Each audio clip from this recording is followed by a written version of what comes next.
Alhamdulillah, alhamdulillahi rabbil alamin, wassalatu wassalamu ala asyrafil anbiya'i wal mursalin, sayyidina wa maulana Muhammadin wa ala alihi wa sahbihi ajma'in.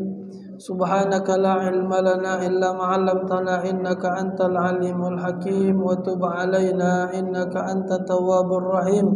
Ighfir lana warhamna wa anta khairur rahimin, fansurna 'alal qaumil kafirin.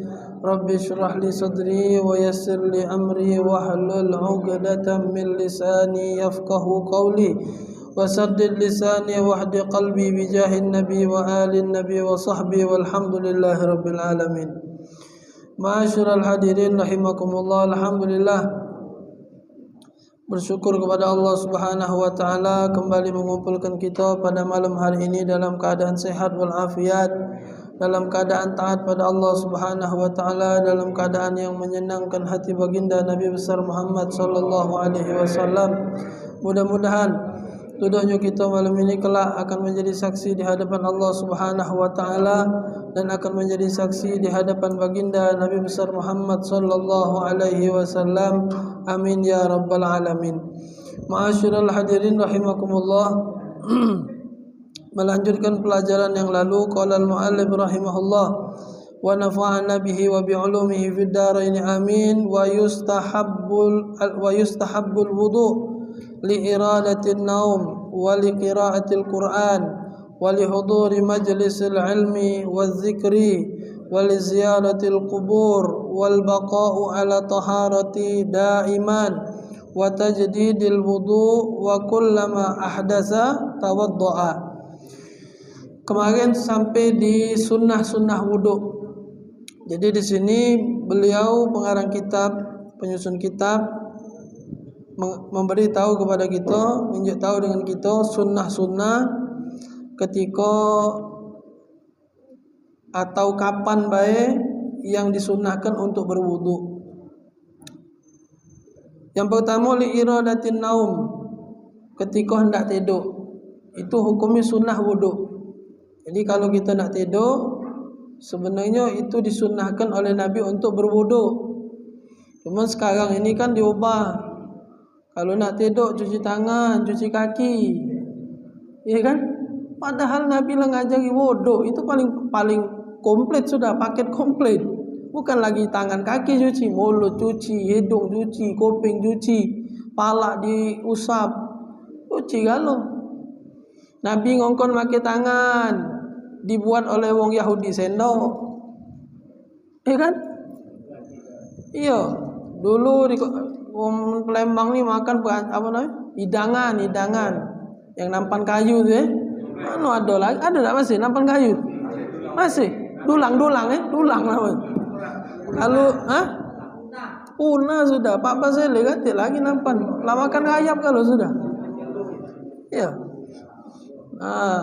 Yo taruh kelah ganti plastik, cuman masih duduk kan namanya hidangan. Ini daknya lagi kadang berancis. Tegak berjalan bejeng. Ayah ke mana galak makan. Aman pergi tahlil, pergi apa?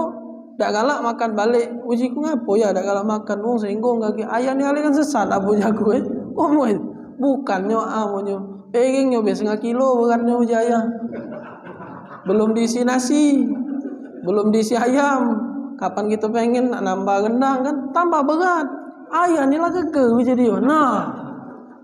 Maka tu kalau pergi acara, pergi acara pengantin kalau macam wong rumah tu sahibul hajat itu muat hidangan, rami wong tu duduk makan kalau. Tapi kalau hidangan sepi, balik kalau banyak. Yang tua-tua tapi yang muda masih lanjak ke masih. Itu juga keke aja. Keke tangan dah. Lama pula yang depan ni nyedok kuasa ujinya. Lang kelamo kita ni tadi lah gege bunyi ni jadilah nyedok kuasa tu jadilah. Alang lamonya. Lama itu tadi aku tu. Jadi di ini kalau Nabi ngongkon buang hajat duduk jongkok. Dibuat WC duduk. Pokoknya dihantam juga loh. Pokoknya nak diubah juga loh. Itu jadi hati-hati gitu. Ini sudah masuk ajaran atau kebiasaan. Iyalah, Nabi ngongkon kencing duduk, jongkok. Jangan bayang ke duduk tu ngepo kencing jongkok aja. Nyok di mall-mall dibuat WC tegak. Dibuat tegak berjejai mak kayu anti sembako. Salin awas pula. Ay, saya kawan. Nah iya nian baca sawasan itu. Bukannya dinding dikit cuman. Dikit terbuka lah berjejai. Oh ya Allah. Kalau baca dosa kencing balik ke rumah, ya. Nah, sakit kita ni. Tak lemah, tidak bersih.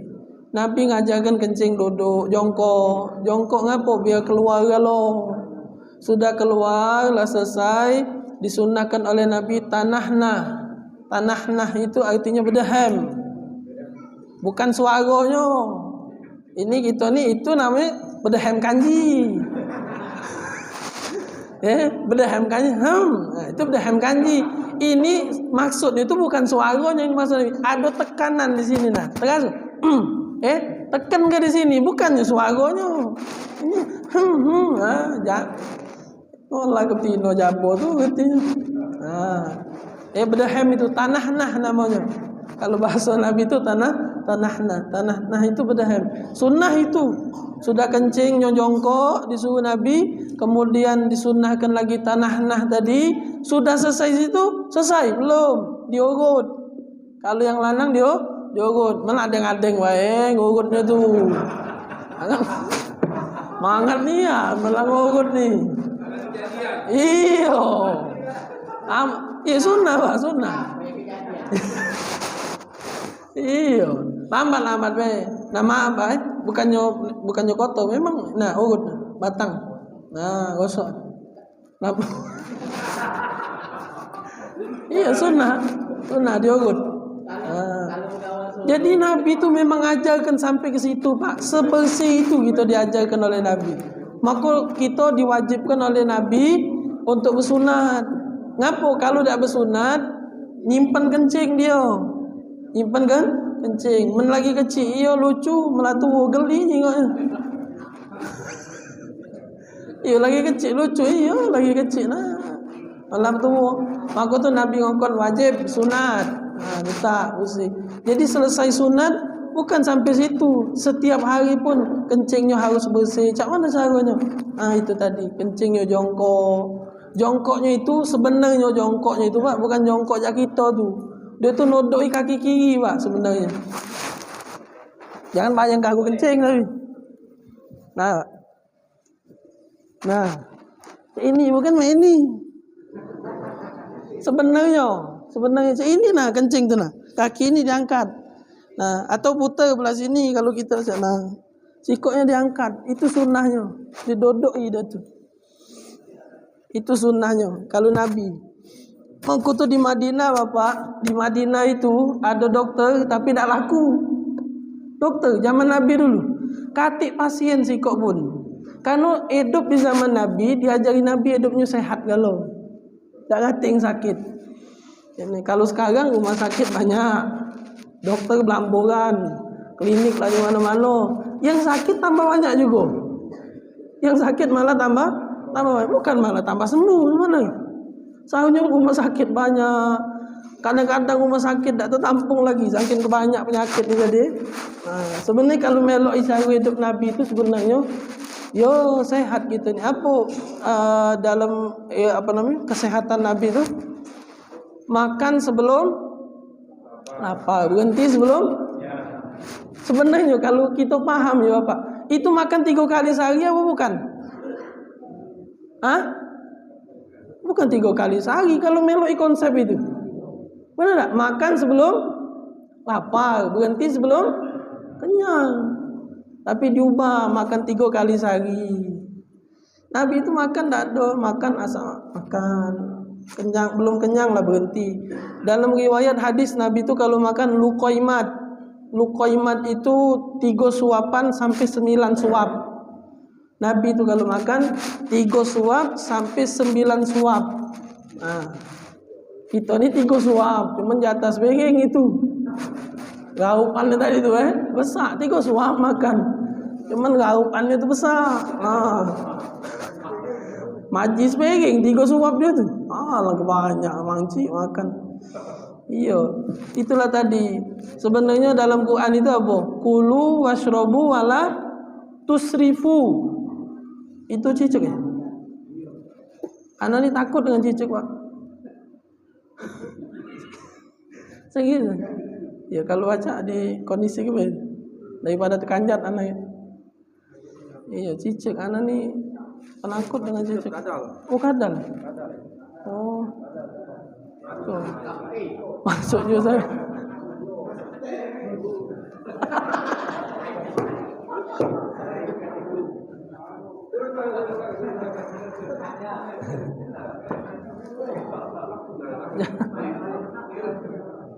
buang, jangan di mulut aja. Nah, buang.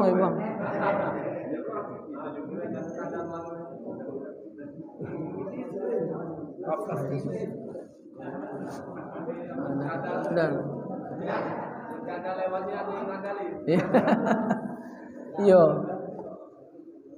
Yo, anak memang. Jadi anak takut dengan cicak. Anak pernah lagi ngajar, nyampak di badan, tegak anak, terkanjat, terkejut. Memang geli dah aja. Mana nak ngomong kan? Iya. Kalau cicak itu bukan malaikat, Pak, sebenarnya. Yo, isinya belis dia tu. Iya. Cicak itu pelantara sihir. Itu buka dalam kitab-kitab as-sihir tentang kajian-kajian tentang ilmu gaib, ilmu sihir. Itu salah satu media. Jadi kalau rumah banyak cicak sebenarnya hati-hati, itu kurang bagus. Rumah banyak cicak. Bahkan sunnah dibunuh cicak itu. Itu kan kadal, jangan kadal. Cicak itu sunnah dibunuh, tapi bukan disiksa. Beda, dibunuh dengan disiksa. Ini kayak mbak cicak tangan digunting, siko, kakinya gunting lagi belakang, siko, palanya cucuk pakai jarum. Tidak boleh. Cicaknya langsung mati. Sunnah itu, Pak. Hukumnya sunnah bunuh cicak tapi. Jadi kalau ada cicak bunuh wel, Pak. Nah tadi Allah, balik mana tadi? Jadi balik tadi cerita, kulu washrobu wala tusrifu. Makanlah, disuruh malah. Uji Allah, makanlah, jatuh nak makan. Washrobu itu kalimat kalau ilmu nahwu sharafnya fi'il amr. Sigatnya tu bentuknya fi'il amr. Amr tu perintah. Makanlah, minumlah. Perintah tu ada tergantung, ada yang sifatnya wajib, ada yang sunat, ada yang sekadar anjuran biasa. Perintahnya, anjurannya makanlah, jatuhi, minumlah. Tapi ingat di ujungnya wala tusrifu, jangan berlebihan. Itu sebenarnya. Kita ni gara-gara penyakit ni gara-gara berlebihan. Minum teh manis tidak apa-apa, Pak. Tidak apa-apa, tapi ngapo pacak jadi tak boleh? Karena lagi muda dulu ladasnya. Aman makan nak ST itulah pokoknya mendak banyu ST tak makan. Nah, kalau minum-minum dikit-dikit balik dari pasar, dari toko balik bergawe, dek buat ke banyu teh, dek buat ke ST. Berlebihan. Sehari kadang nak berapa gelas minum ni tadi. Sebenarnya kan tidak ada, kalau tidak berlebihan sebenarnya macam jadi manfaat. Kan gula tu kalau tak katik ni jadi tak manfaat apa. Gula tu tak boleh kalau tak katik kan. Kita harus ada gula juga makan kan. Itu nah. Nah, kalau kita nilai berlebihan di badan nilai sudah bertumpuk kalau macam itulah jadi tak boleh. Kambing halal kambing tu. Tapi kalau lah berlebihan dulu, nah akhirnya lah tak boleh pula. Makan durian lah tak boleh. Makan nasi lah tak boleh. Lah makan apa laju? Banyak haji duit orang ini. Bukannya buntu, beruat ini. Tapi je doktor, Pak Haji jangan makan nasi. Jangan makan daging. Durian boleh? Tak boleh durian. Musim durian dok di Kuto tu tak boleh. Nah, tak boleh kalau. Jadi makan apa? Makan ubi be. Duitnya banyak ini. Apa je doktor itu? Pak Haji pagi-pagi dah usah berbaju celana pendek be, kelilinglah kampung lah. Lacak orang gila dibuat doktor itu. Berduit ini. Nah ngapo? Karena kesehatan tadi tu. Karena kesehatan. Jadi nak dijaga memang. Yang penting jangan berlebihan. Minum teh sekali. Apa kalau almarhum Satopik ni waktu beliau sakit ginjal waktu itu, dia ngomong di rumah, pempek sebiji sama pempek 10 sama-sama pempek namanya. Pempek siko sama pempek 10 tetap rasanya pempek. Cuman kita ni karena hawa nafsu tadi tu nah. Makan pempek sampai nak 10, kurang-kurang beli model pula. Ada ni tambah hal, beli tambah hal. Sebenarnya itu yang buat berlebihan itu nah yang buat jadi penyakit. Nah di situ mungkin dia baru ngaji baru dikajinya dia. Oh ya Allah, ini nah. Memang kita ni kalau sudah diinjak Allah ujian baru kadang terasa. Gato-gato manusia siapa pun itu. Kan pernah ada contoh lagi ngeru pindang, lagi sehat lupa. Dikit penjak Allah sariawan. Sudah pada jil lah itu ngeru pindang. Baru terasa ya Allah lah kelep.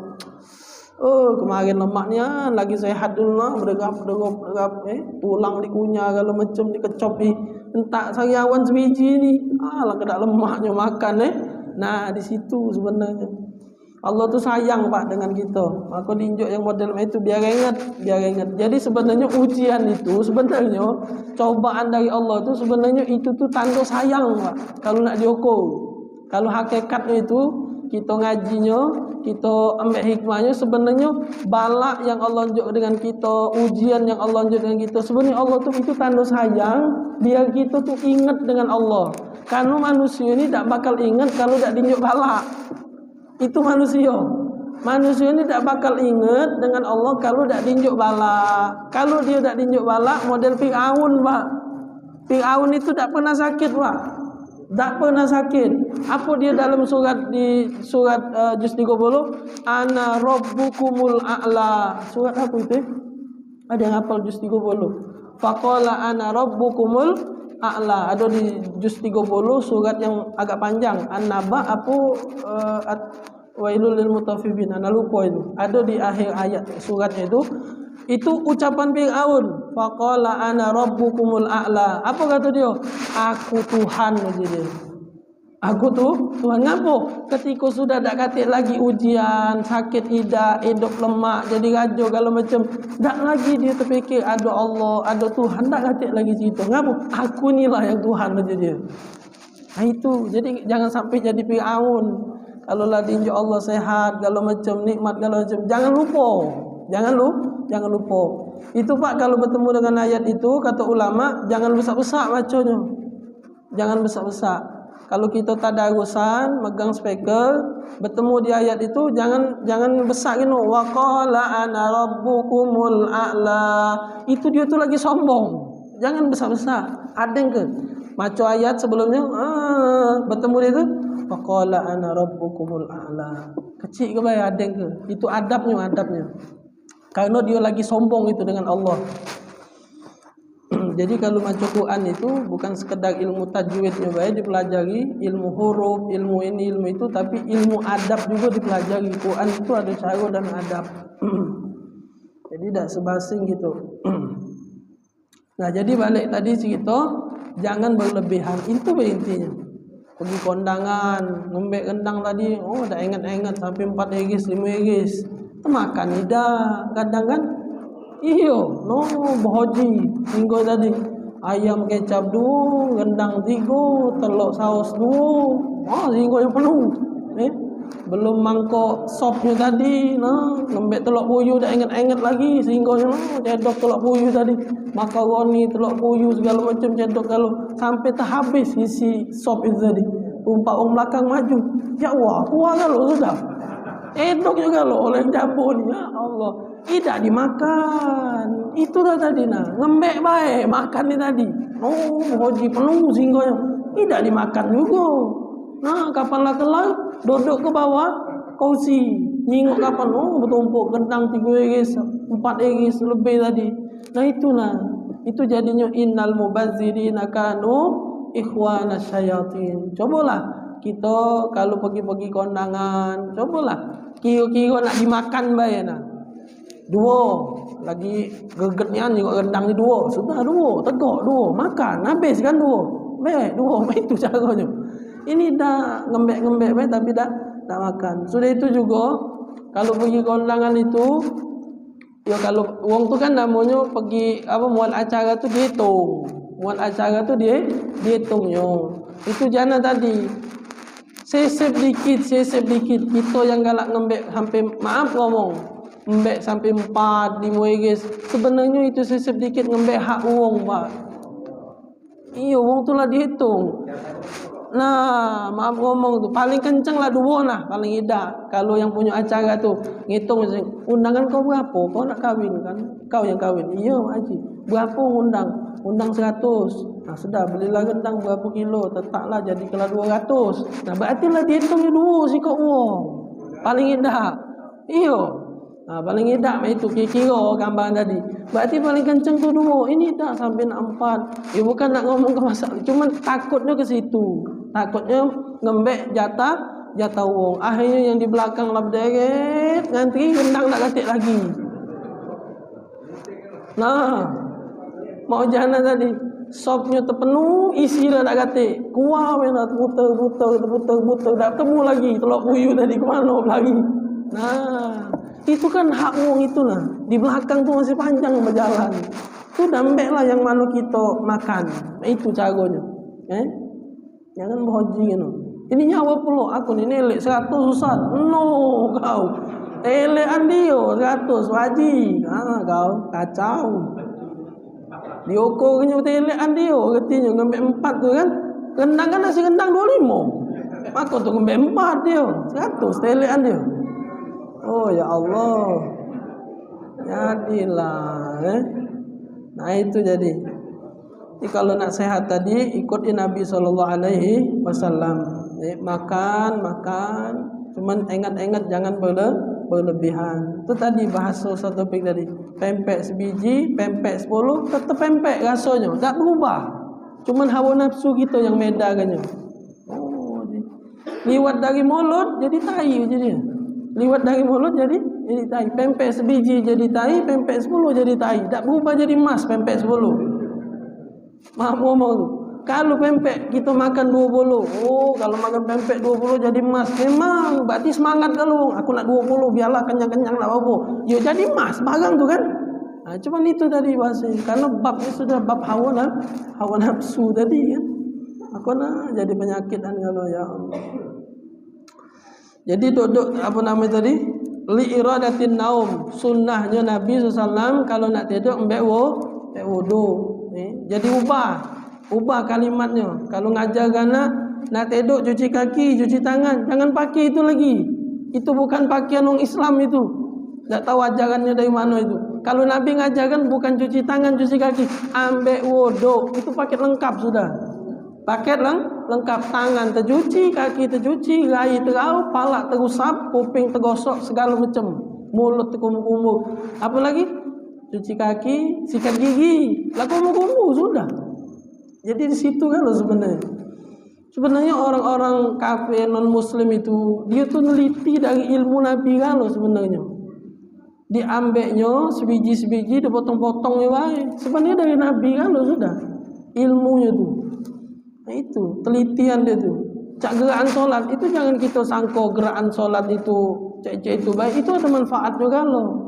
Itu kalau wuduk baik kita kaji, sentuhan tangan dirai itu ada efeknya. Ngapa Nabi nyuwosok? Itu ada manfaatnya bosokan gitu itu. Kuping. Itu kalau kita pelajari. Minum dodok, Nabi ngomong minum dodok. Ternyata kata dokter, kalau dodok itu disaring oleh ginjal. Kalau tegak tidak disaringnya oleh ginjal, maka itu penyakitan kalau minum tegak. Ginjal rusak, pencernaan terganggu kalau enggak minum tegak. Nabi ngomong dodok, kalau pas dodok ginjal nyaring. Nah, ngapa ada di dalam hadis Nabi minum zam-zam tegak. Minum zam-zam sunnah tegak, Pak. Ngapa?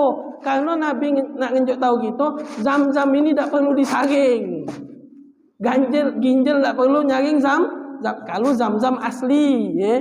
Kalau zam-zam asli yang di sanonya, mendak tahu kan ada zam-zam yang dipalsu gitu kan, tak tahu itu kan, wallahu alam. Kalau zam-zam nian Nabi minum tegak, Pak. Ngapa? Karena zam-zam nak nunjukkan Nabi itu nak nunjuk ke dan kita zam-zam ini tak perlu disaring lagi, sudah paling bagus banyu itu nah maksudnya. Tapi kalau banyu-banyu lain jangan coba-coba tegak. Penyakitan macam gitu, ginjal segala macam. Ini banyak berita budak-budak kecil lah cuci darah, macam-macam sudah ya Allah. Umur berapa? 9 tahun, cuci darah. Bayangkan. Ingatlah zaman sekarang. Ini yang maaf ngomong yang tua-tua ni. Sehat-sehat baik, mana ada cuci darah. Hidup baik, apa zaman sekarang? Ini pola sudah. Pola gitu sudah. Entah dari makanan, entah dari dedean, anak makan tegak, minum tegak ditalak ke baik, itu ngaruh kalau jadinya kesehatannya. Itu jadi nak diperhatikan. Nak tedok ambek wuduk. Itu dalam hadis kata Nabi SAW, wong yang tedoknya wuduk dilindungi oleh malaikat. Malaikat diutus oleh Allah Ta'ala, dilindungi oleh satu malaikat dari binatang-binatang yang berbahaya, dari gangguan jin, dari gangguan manusia, dari balak bencana. Misal bakaran, tedok mak kayu buntang haji ni tadi. Tapi kalau ngambil wuduk bakaran, melek biji mata dia. Itu kalau wuduk Pak. Padahal terajang ke bini lagi tak bangun biasanya. Nah, kalau ambil wuduk dilindungi oleh Allah Ta'ala, Allah utus satu malaikat untuk menjaga dia. Ya maaf ngomong Pak tidur, siapa tahu kuping kita kemasukan binatang. Nah, kalau kita berdoa, kita ambil wuduk, kita jalankan sunnah Nabi, dilindungi oleh Allah Subhanahu wa Ta'ala. Jangan ke binatang, sikap semut abang masuk kuping. Rumah sakit umum baca masuk, sakit masuk kuping, bahaya kan main. Kemudian wali qiraatil Quran, sunnah ambil wuduk ketika hendak membaca Quran. Nah, sunnah ambil wuduk ketika maca Quran. Nah, jadi mak mana maca Quran malah sunnah ambil wuduk ni? Yang wajib ambil wuduk itu bukan baca Quran, tapi menyentuh Quran. Itu yang wajib. Perhatikan mak bedanya. Maka disebut di sini sunnah ambil wuduk li qiraatil Quran, untuk membaca. Artinya yang hafiz Quran, yang hafal Quran, mulutnya kan baca Quran itu. Sunnah lah dia ambil wuduk. Sunnah dia pakai wuduk. Nak ke mana? Nak ke warung, nak ke sana 4 kawan. Ambil wuduk dulu. Nak apa ambil wuduk? Ngulang Quran, bocok motor. Artinya hafal Quran budak ini. Ambil wuduk. Sunnah ambil wuduk. Kalau tak pakai wuduk boleh tak? Boleh. Kalau dia membaca tanpa menyentuh. Yang wajib itu dalam Quran la yamassuhu illal mutahharun. Jangan lamsun itu, lamas itu artinya sentuh. La yamassuhu, jangan kau sentuh illal mutahharun, kecuali suci. Jangan kau sentuh Quran. Arti sentuh di situ sudah termasuklah ngawak, sudah termasuklah megang. Sepaketlah kalimatnya cuman menyentuh. Kalau sudah sentuh, apalagi megang, apalagi ngawak. Nah, itu kan bahasanya. Jangan kau sentuh Al-Quran kecuali dalam keadaan suci. Jadi yang disuruh, yang diwajibkan ambil wuduk itu kalau menyentuh Quran. Kita tidak hafal Quran, nak baca Quran, berarti nak ambil Quran. Ambil wuduk harus. Sunnah nak ambil wuduk, bukan sunnah, wajib. Kita tu nak megang Quran. Kalau kita ni hafiz Quran, tidak megang Quran lagi, ya sudah, ambil wuduk tu hukumnya sunat. Nak ambil wuduk jadi, tidak ambil wuduk tak apa.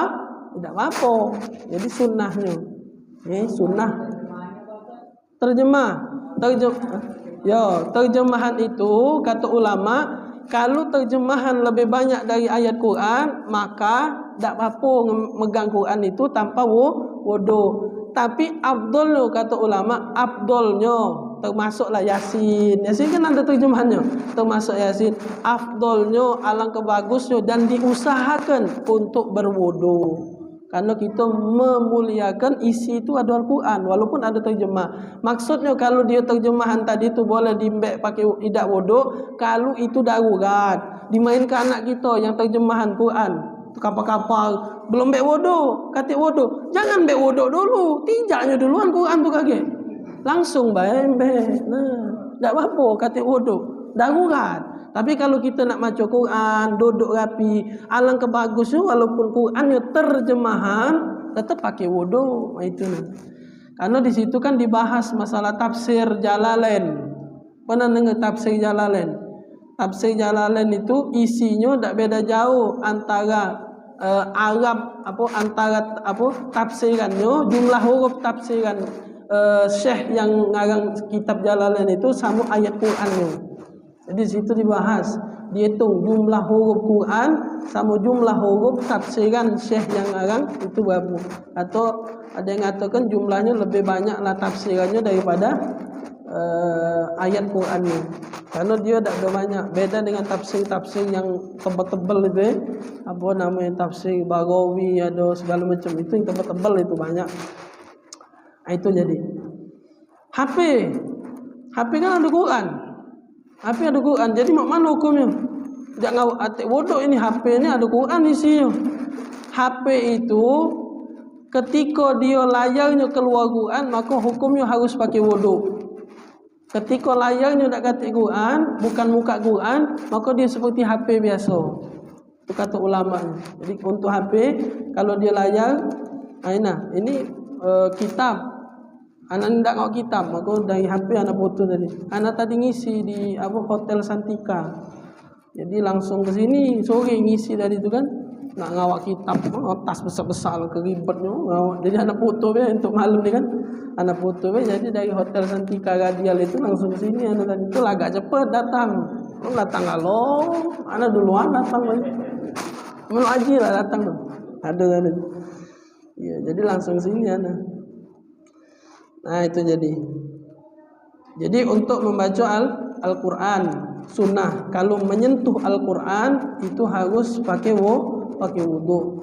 Waktu itu dulu anak sebelum mondok almarhum ayah Ustaz Taufik itu kan guru ngaji kan, ahli di bidang Quran.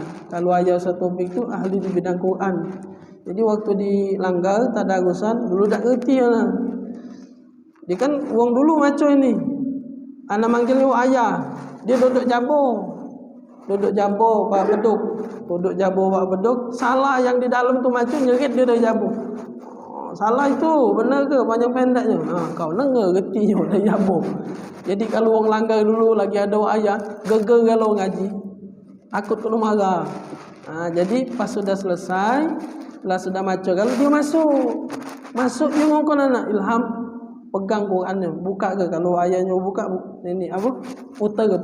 Jadi dia macam Quran, putar. Anak disuruhnya, anak tak ngerti apalah maksud ayat ini. Apa nyuruh anak mukanya nak ngerti pas belajar. Berarti ayah waktu itu tak kata bodoh. Tidak kata bodoh, tapi dia macam Quran. Maka tu dia nyuruh anak maliknya. Anak kan duduk melok tadarus ada bodoh anak. Anak dikongkon yang malik Quran. Balik. Di situ. Sebenarnya wong tua tu sebenarnya paham kalau sudah. Yakin yang tua ni lah ngerti kalau lah belajar. Mengkali lah bertemu dengan kiai ni, kiai itu.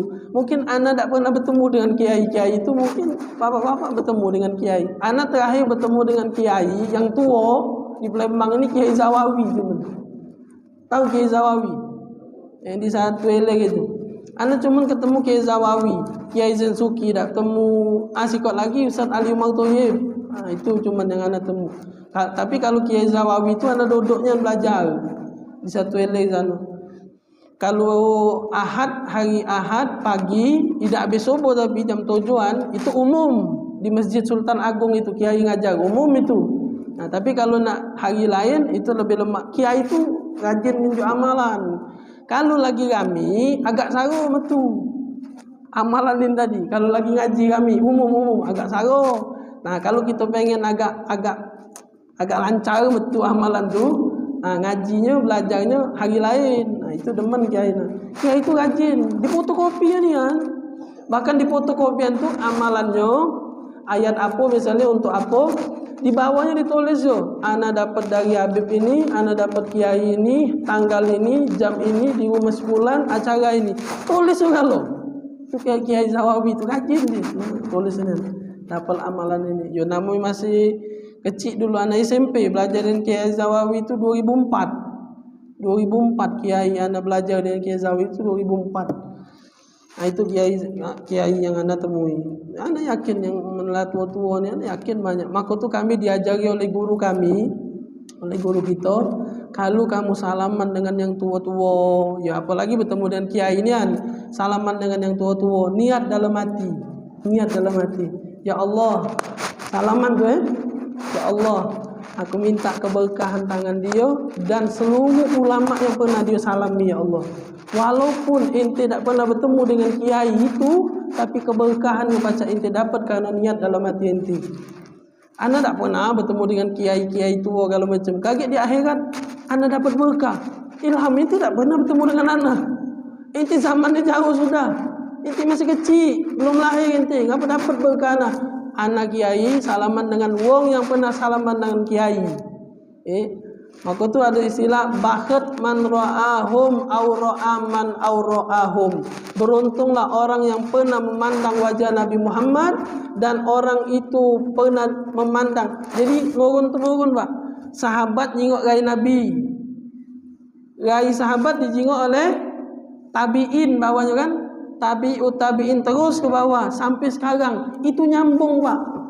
Mato gitu baca nyingok. Maka tu kalau bertemu dengan kiai, bertemu dengan wong soleh yang jelas ilmunya, tapi yang ada guru, bukan gurunya ini, bukan. Kalau gurunya ini tak nyambung sanadnya. Yang bertemunya dengan guru, kita nyingok gai guru, guru nyingok gai gurunya bertemu dengan tabiin, bertemu dengan gai sahabat, bertemu dengan gai Rasulullah. Salaman dengan kiai, dengan ustaz, dengan siapalah ulama, dia pernah salaman dengan gurunya pernah dengan salaman gurunya bersalaman dengan sahabat Nabi, dulu pernah bersalaman dengan Rasulullah sallallahu alaihi wasallam. Di situ sampai ke situ Pak. Jadi kalau kita mandang wong baik, wong yang tua lah misalnya, kami diajari oleh guru, kalau salaman dengan wong tua, jangan salaman baik. Minta berkat dalam hati. Ya Allah, siapapun kiai yang sudah disalami oleh Wa'aji ini, walaupun dia orang biasa, orang kampung biasa, mayang 5 waktu masjid, tak banyak bunyi, maaf ngomong, ilmu juga tak banyak, tapi banyak dulu. Misalnya bukan tinggal di Palembang, lagi kecil dulu tinggal di Jawa, di mana banyak kiai di Jawa itu. Labo polo, beratus kali dia salaman dengan kiai, palaknya dirabuk kiai. Memang dia tak ada bernasib jadi kiai misalnya, memang bukan, cuma bertemu dengan kiai banyak. Tapi kita yang tak pernah bertemu dengan kiai-kiai yang pernah disalaminya, kita salaman minta berkatnya. Cuma jangan ngomong Haji, dalam hati baik. Ini pas salam, anak minta berkat, no. Ngapa nak ngawin gabung kau je dia? Dalam hati baik kalau salam. Minta berkat. Jadi nyambung Pak tangan ni. Tangan ni nyambung. Itu namanya sanad. Sanad. Memandang, nyingok, salaman. Jadi pandangan kita tidak kosong. Pandangan kita bukan sekedar mandang, tapi mendapatkan keberkahan.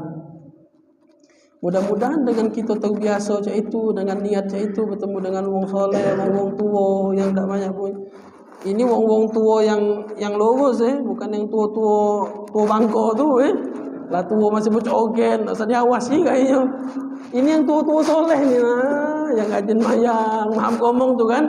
Ya, cuman bukan kita nak ngomong kanya. Mudah-mudahan kita doa agar dia tobat. Menado ini masih kalah joget-joget bercogen Kaki lah geger, masih nak megang salon. Oh ya Allah, jadilah kaki anginan. Pak Baseli, oh ya Allah, geli kan. Sudah, sepan lah kondo kan sudah, lah kecil sepan lah, ngolong-ngolong lah tuh sudah. Sepan masih muda dulu dipakai, masih nak kogen tu lah pokoknya. Oh ya, iya. Sudah jadilah kaki masuk angin. Ini yang soleh yang tak banyak bunyi, yang rajin ibadat, husnuzon, mandang dia husnuzon, salaman dia dengan husnuzon, jadi dapat berkah, keberkahan. Baca Quran tadi, ayat yang tadi, la yamassuhu illal mutahharun, itu kan kalau diterjemahkan, terjemahannya jangan menyentuh Al-Quran kecuali dalam keadaan suci. Kalau ahli tasawuf ulama yang ahli tasawuf itu beda pandangan dia. Terjemahannya itu, tapi pandangan ahli tasawuf yang Cak Imam Ghazali itu ahli tasawuf yang hati yang apa suluk lah bahasanya. Nah, itu mereka memandang ayat itu bukan sekedar menyentuh Al-Quran itu, bukan jangan sampai tidak kata bodoh, tapi maksudnya wong itu tak bakal pacak mendapatkan Al-Quran, artinya dia hafal Quran, kecuali hatinya sudah bersih. Hatinya bersih. Baru Quran itu bisa menjadikan manfaat yang besar. Maaf ngomong Pak, kita datang 4 kiai, anak kita lah demam berhari-hari kalau macam lah ke dokter sana, dokter ini tak sehat-sehat, mending kepala parak ke dengan kiai inilah. Umpak duduk ke macam Fatihah, ya Allah dalam hati apal aku Fatihah ni kiai. Macam Fatihah. Ujungnya dengan anak gitu, besok hilang demam dia langsung. Nah, ngapu Al-Quran ini pacak jadi manfaatnya sehebat itu yang keluar dari mulut? Karena mutahharun, hatinya bersih. Hatinya bersih. Nah, kita ni tadi kita ngomong, ya Allah dalam hati Raju lama tu tadi tu rokok jambu unjuk kiai tadi tu minta jampian tadi kan, unjuk rokok jambu. Kalau dulu jambu warna merah. Warna merah Kalau kuning Panamas. Itu rokok ayahku dulu. Mana ayah lah berhenti rokok. Nah, kalau rokok warna merah tu jambu itu rokok ayahnya Ustaz Taufik tadi. Aku ngapa-hafal kalau minta jampian unjuk rokok warna merah itu. Ayah Ustaz Taufik tu kalau jampi dulu. Ada orang gigit kelabang, bengkak, minta jampi. Nah, jampi unjuk rokok. Oh, kalau unjuk rokok. Sampai tu apa-apa lagu rokok. Unjuk kuat ayah rokok warna merah tu unjuk rokok. Ayah galak jampi juga dulu. Galak ngobat juga. Nah, itu tadi. Jadi macam Quran. Nah, jadi balik tadi tu, hatinya harus bersih. Jadi Quran itu baru bereaksi bahasanya. Sebenarnya apapun yang ada di dalam Quran itu sebenarnya jadi ubat kalau baca. Baca ada manfaatnya kalau. Ada manfaatnya kalau. Entah untuk pengobatan atau apa segala macam. Karena itu baca bermanfaat harus hati yang bersih, mulut yang bersih. Mulut tak pernah ngatai wong, tak pernah ngibak wong, tak pernah menggunjing wong, tak pernah benci dengan wong, hati tadi bersih. Macam Fatihah jadi ubat baca. Ini kita macam Fatihah 4 kali, 7 kali macam Fatihah berbuih lah mulut. Waladhdallin amin. Bismillahirrahmanirrahim. Tidak sembuh juga anak wong tadi tu masih. Ngapo? Mulut masih galak ngatai wong. Tambah dalam. Nah, kau tambah dalam mana? Hati ni tadi masih galak benci dengan wong, iri dengan wong, tak senang, tak setuju dengan wong. Nama mana Quran nak jadi ubat? Dulu kan pernah ada ada kesurupan, kemasukan lah dibaca ke Quran oleh hafiz Quran, budak Quran, hafiz Quran 3 ikut macamnya. Oh, duduk baik dulu, hantai lu. Jin ni tadi, yang kemasukan tadi, geli-geli baik dia. Sudah macam, ya cacam, tanyanya itu. Sudah macam je. Budak 3 hafiz Quran itu macam ke Quran tak mempan. Akhirnya sudah, lama mana ini? Coba undang wak haji yang di kampung sebelah tu, minta tolong lah tua sudah. Uji haji tak baca, kaki sakit sudah tak kuat lagi, minta tolong haji tak baca ini ni. Budak lah macam Quran dari tadi. Kalau berbuih bulu mulut dia. Sudah akhirnya ditonton lah haji lah tu sudah. Akhirnya dibacanya satu ayat cuma dari Quran dibacanya, itu setan jin langsung keluar dari badan budak itu. Dari wong itu keluar, sehat dia langsung. Malah balik sehari, 2 hari, seminggu, 2 minggu, sebulan, 2 bulan, masukan lagi, Pak. Masukan lagi. Kemasukan. Nah, itulah. Jangan nyalahkan uang yang ngeruqyah. Ini jangan nyalahkan uang yang ngobati. Ustaz itu kurang pakem, mana balik lagi setan itu. Kurang pakem ustaz itu bacaannya. Tidak, Pak. Yang dibaca itu Al-Quran. Hati-hati kalau ngomong itu. Sama baik. Nak siapapun yang ngobati, isinya itulah kalau. Ngapa baca balik lagi? Dengar baik-baik. Ngapa baca uang itu kesurupan lagi?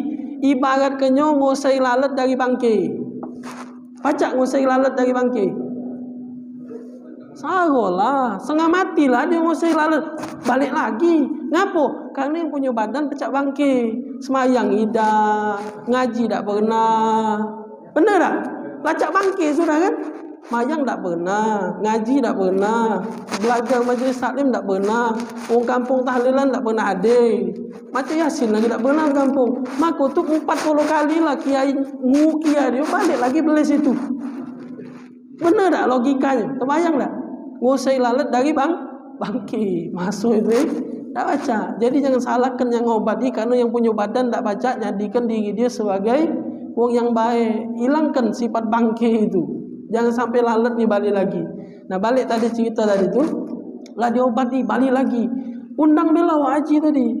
Akhirnya kan budak tadi tu ngomong, tak usah ujinya. Aku hafal yang haji tu baca sehari tu. Ya hafal Quran kan budak itu kan. Dihalanginya pula oleh budak itu kan. Ya budak kampung situlah uji dia. Tak usahlah ujinya. Aku ingat haji itu macam apa. Oh dibaca kenyula oleh budak itu. Diam bang. Tak ngapo-ngapo dia. Tidak ngapo-ngapo. Apa uji setan itu, uji jin itu? Al ayat nafsu ayat. Ayat yang kau baca dengan ayat yang wajib itu baca sama ayatnya. Wal lisan sani, tapi lidah kau dengan lidah wajib itu beda aja dia. Bayangkan setan itu nasihat dia. Mau kasih ayat yang dibaca sama. Quran itu ayat wajib itu baca sama, ayat yang kau baca sama. Tapi mulut kau dengan mulut wajib itu beda. Ngertilah dia pasti. Ya namanya budak muda masih kan, kali masih galak ngatoi wong, penesan, nyakit hati kalau macam kurang ajar dengan wong tua. Maka tu tak ngaruh dia. Tidak ngaruh. Nak se-Quran lah kau baca, geli-geli baik dia. Iya mak ngomong. Sebenarnya tak saru-saru. Iblis itu, setan itu sebenarnya sudah takut kalau diri kita ni wong soleh. Pernah dengar cerita Sayyidina Umar? Yang Sayyidina Umar berpas-pasan dengan iblis, dia lewat lorong lain. Ngapa? Takut dengan napas Sayyidina Umar. Napas dia bukan macam Quran, napas Sayyidina Umar. Tahu dia bahaya ini. Ngapa? Karena sudah jadi wong soleh sudah. Tak perlu, bukan tidak sampai ke macam Quran lagi, napas dia lagi berdengos lagi lah takut dia. Itu jadi wallahu alam bisawab. InsyaAllah disambung di pertemuan akan datang. Bismillahirrahmanirrahim. Alhamdulillahirabbil alamin. Allahumma shalli wa sallim ala sayyidina Muhammad wa ala ali sayyidina Muhammad. Allahumma aghnina bil ilmi wa zayyina bil hilmi wa akrimna bit taqwa wa jammilna bil afiyah ya arhamar rahimin. Rabbana atina fid dunya hasanah wa fil akhirati hasanah wa qina adzabannar. Wa sallallahu ala sayyidina Muhammadin nabil ummi wa ala alihi wa sahbihi wa sallam. Walhamdulillahirabbil alamin. Assalamualaikum warahmatullahi wabarakatuh.